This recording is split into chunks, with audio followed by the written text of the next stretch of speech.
Good morning, good day, church day, Lord day. I'm Brother Cesar Capistrano. Muli na naman po mag-share sa inyo ng Word of God.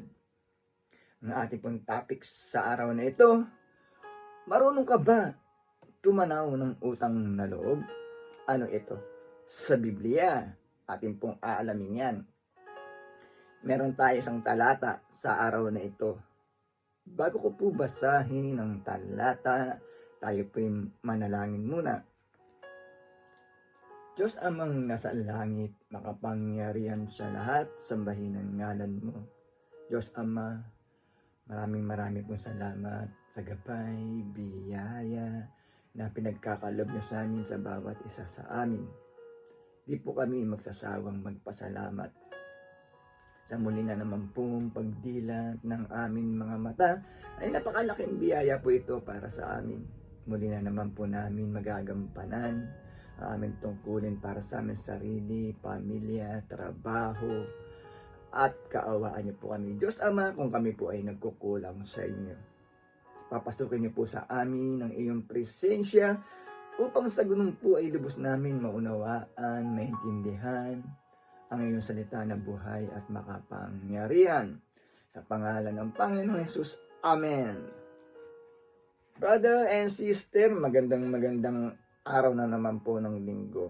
Ang ating topic, marunong ka bang tumanaw ng utang na loob? Ano ito sa Biblia? Meron tayo isang talata sa araw na ito. Akin na pong babasahin ang talata ay nasa 2 Corinto chapter 8 verse 14.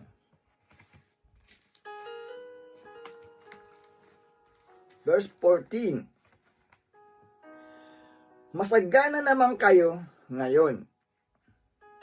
Marapat lamang na tulungan ninyo ang mga nangangailangan. Kung kayo naman ang mga ilangan at sila'y managana, sila naman ang tutulong sa inyo. Sa gayon, pareho kayong nakatulong sa isa't isa. Amen, brother and sister. Napakaganda po ng ating nabasa mula sa Biblia. Ito po ay aral ng ating Panginoong Hesukristo na naibahagi sa Korinto, naibahagi ng ating Apostol Pablo.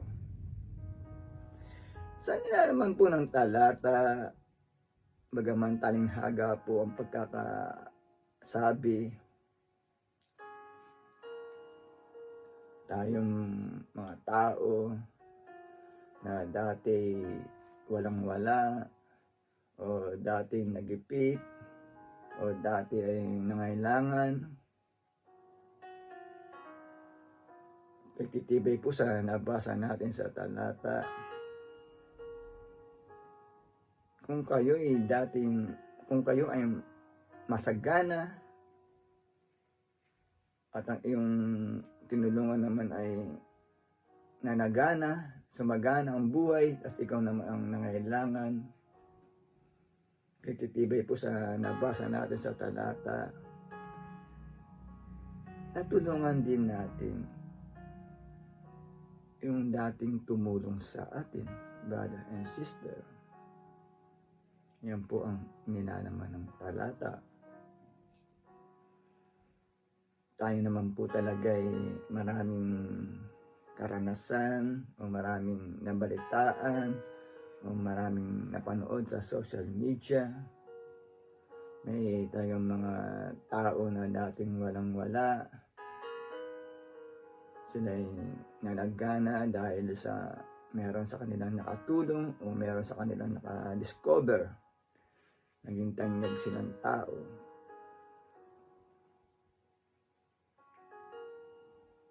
Pagtitibay po sa nabasa natin na dapat ay marunong po tayong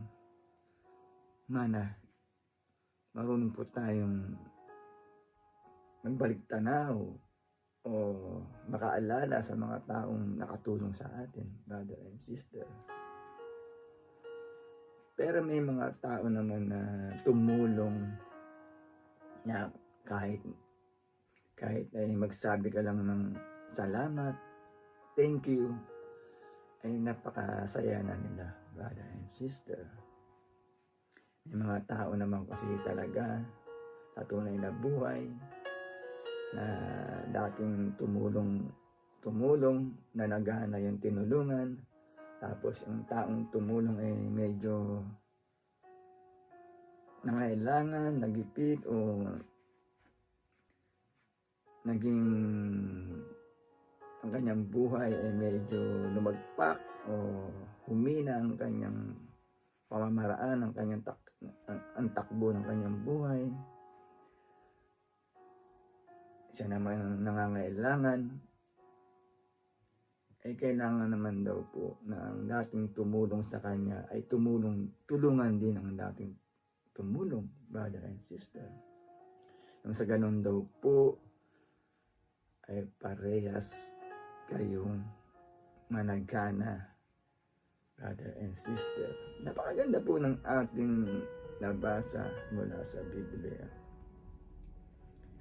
Kasi may mga talagang taong natulungan, gumanda ang buhay. Minsan may mga taong nakalimot na sa mga taong nakatulong sa kanila nung sila ay walang-wala, brother and sister. Kaya sa nabasa natin sa talata,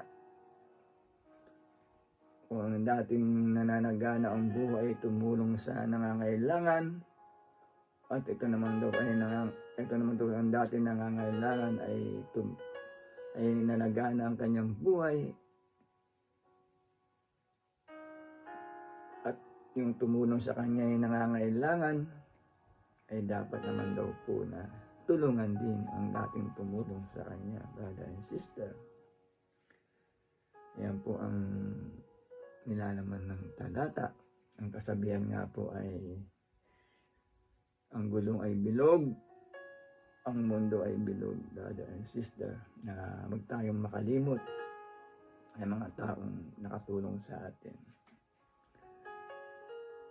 Hindi man natin maibalik ang kanilang naitulong, ang napakahalaga. May mga taong magpasalamat ka lang, mag-thank you ka lang, ay maligaya na sila, brother and sister.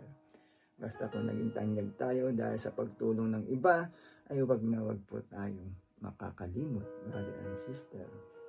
Ganon din po sa ating Diyos Amang nasa langit. Pag tayo po ay nanalangin, humingi ng tulong sa ating Diyos Amang na langit, humingi ng tulong sa ating Diyos Amang nasa langit, at ito ay ating natanggap, ang ating hiniling, ay wag na wag din po tayong makakalimot sa pagpapasalamat sa ating Diyos Amang nasa langit, brother and sister. Napakahalaga po na tayo magpasalamat sa ating Diyos Amang nasa langit, brother and sister. Napakaganda po ang ating nabasa mula sa Biblia. Kaya sana'y huwag po tayo magsawa makinig every Sunday na aking po ibinabahagi na salita ng Diyos na buhay at makapangyarihan, upang sa ganun po ay magkaroon tayo ng kaalaman, gabay at kontrol dito sa sanlibutan.